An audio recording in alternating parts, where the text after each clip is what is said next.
Next up on WTV, from Winter Extravaganza to connections made through music, a special WTV Daily Update featuring all things music with a side of Redhawks sports. WTV's Daily Update starts right now.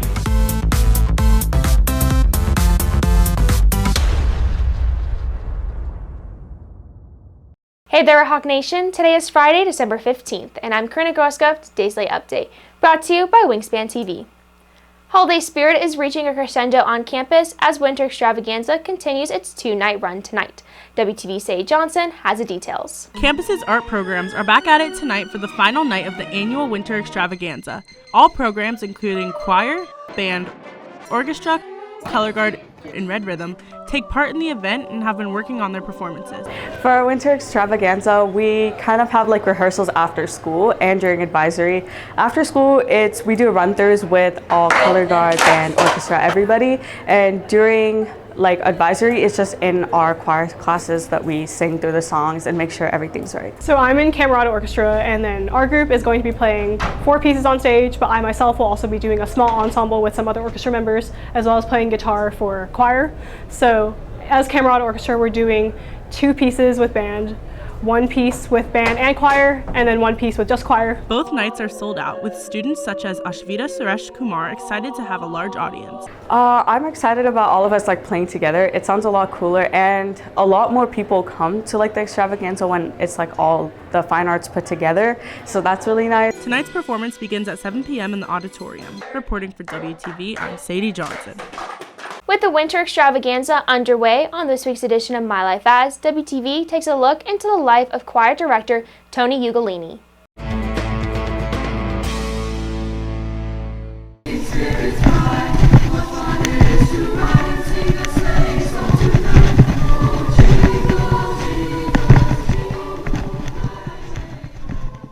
So we all met up after school, and then we went back to our holding rooms. We had to make sure we were in where the places we needed to run our songs. So you'll see us in the hallways beforehand. Then we would go on stage and run through each of our songs and wait again for the next time. And it'll be a really exciting show, getting all of the last minute issues out of the way, and we hope everyone can come see it.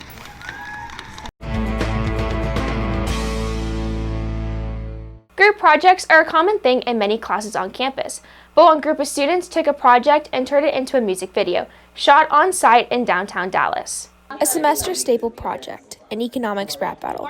The assignment, to create a rap that incorporates terms and vocabulary used throughout the unit. Teacher Scott Lee provided loose guidelines that helped promote creativity, but seniors Adurheem Sheikh, Maggie Wong, and Lucas Blois took it above and beyond. So I think planning it and talking with the group, I mean, if this was with anyone else, I don't think I would have done it as well, or I wouldn't think I would have had that much of a passion. This isn't the first time these 3 have worked on an assignment together. So we all really love like movies, especially Christopher Nolan, and we did a Barbie versus Oppenheimer type thing, and we couldn't really do that like low words here, like put no effort into it. So we decided to just like put a lot of effort into it. And it was also really fun just shooting it because it was like a little short film. So when the rap battle project came along, the trio knew they had to go all out. Going all the way to downtown Dallas, the trio was on location for more than 12 hours, recording in a parking lot, editing all night long. And then the final econ project premiered, but Lee wasn't surprised by the group's above and beyond effort. I wasn't surprised because from their first unit, they went big. I knew it was going to be big because they were working on the project like a month prior to when it was due, which is like a good long time. I knew it was going to be big, I just didn't know how big, and it blew away my expectations. For Blois, the amount of effort put into a project relates to the people you have around.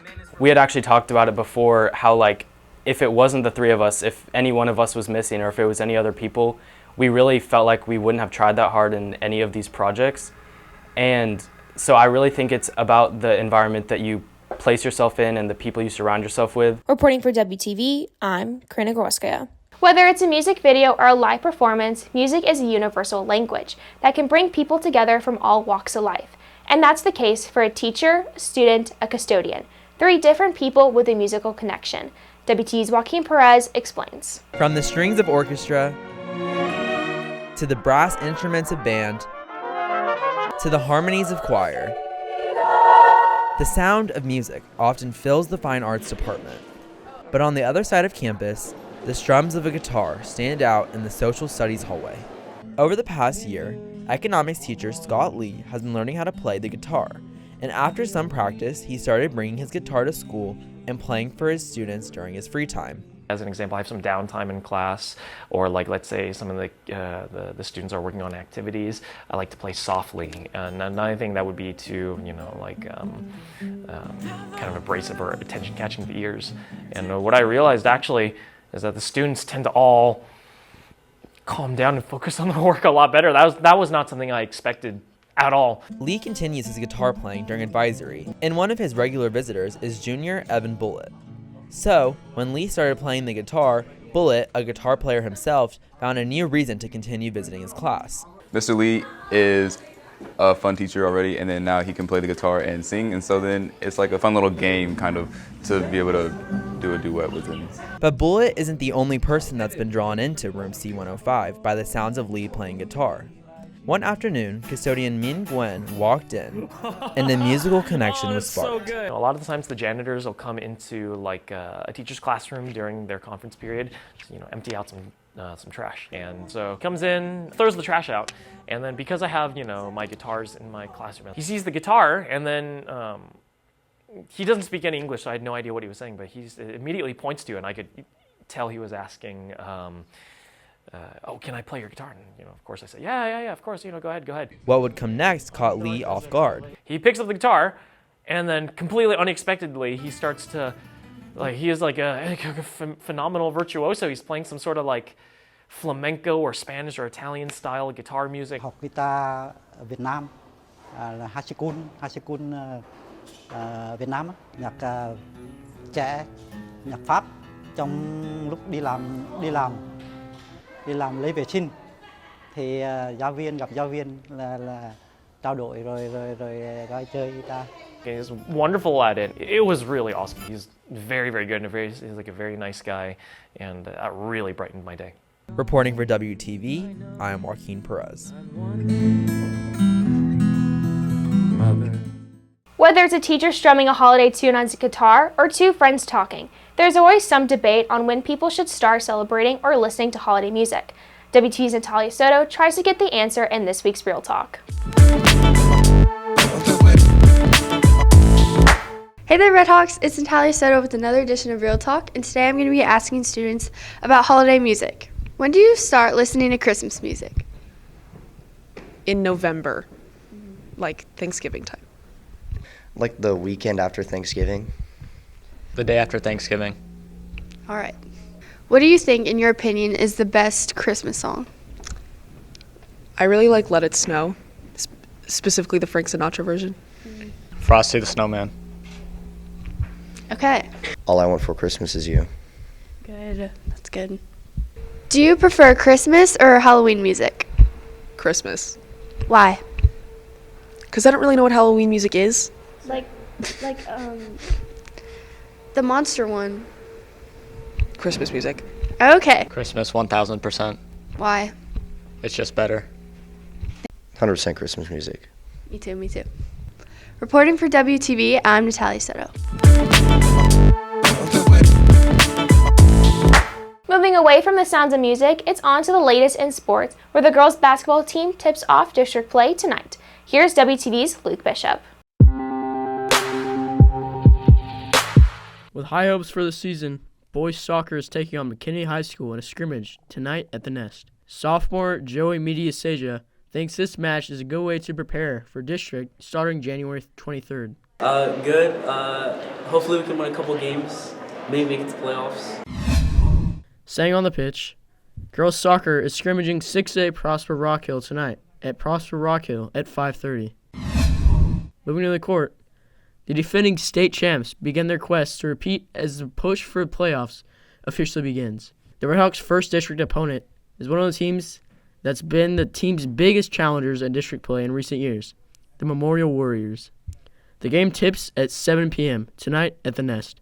Reporting for WTV, I am Luke Bishop.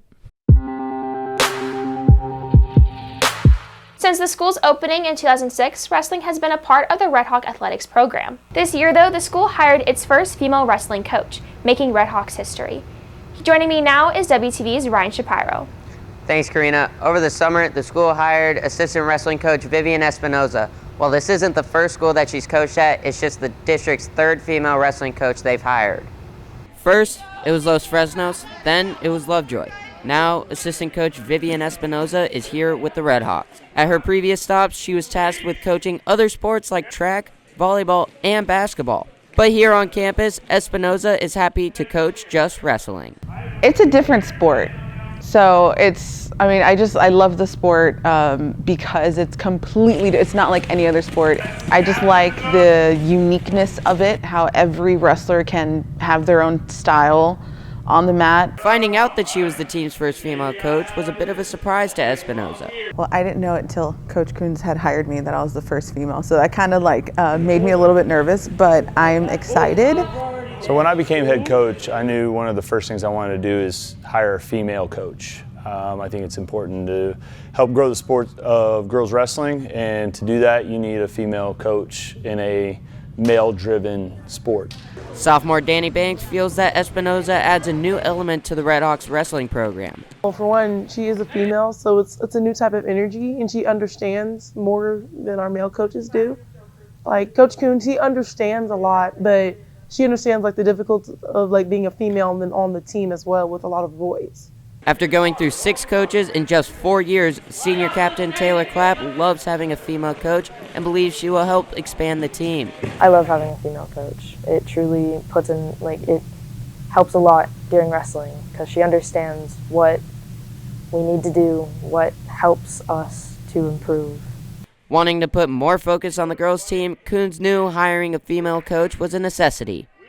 Like I said before, I think the first step to grow this program was to hire a female coach. I think the diversity of it is key. I think having that will grow the team. That's not guaranteed, but I think it's a step in the right direction. I want our team to grow. I want to fill out maybe 1 or 2 in every single weight class, have our options, and then start winning more tournaments with all the girls that we may have or could have. With one of their final tournaments before the break slated for tomorrow, the team will look to gain some momentum before competing in the Sand Slam tournament. Back to you in the studio, Karina. Thanks, Ryan. The team will compete tonight starting at 7 o'clock. If you're looking for more from Wingspan, you can follow us at Liberty Wingspan on Twitter, Instagram, and Facebook, or visit our award-winning website, libertywingspan.com. And now for today's announcements. Key Club is partnering with the Liana Strong Foundation to host a donation drive until December 15th. They'll be collecting toys, stuffed animals, coloring books, board games, and blankets for kids in hospitals. Please drop off any donations in the box in Miss Brent's room C241. PALS is hosting a board game drive from now until winter break. Each game is worth 2 service hours. Please bring all donations to Mr. Barr's room C138. Liberty ornaments are available for purchase and will be delivered this week. Buy our ornaments for only $10. PTSA is also offering Santagrams for $5. Send a Santa hat and personalized message to a student, teacher, or staff member. Messages may be sent by you or sent anonymously. Santagrams will be delivered during lunch periods on December 18th, December 19th, and December 20th. Each person who purchases a Santagram as well as the recipient will have a chance to win a gift basket with an assortment of goodies. Purchase a Liberty ornament or a Santagram using the QR code listed. That's it for today's late update. This is Karina Gorska for Wingspan TV.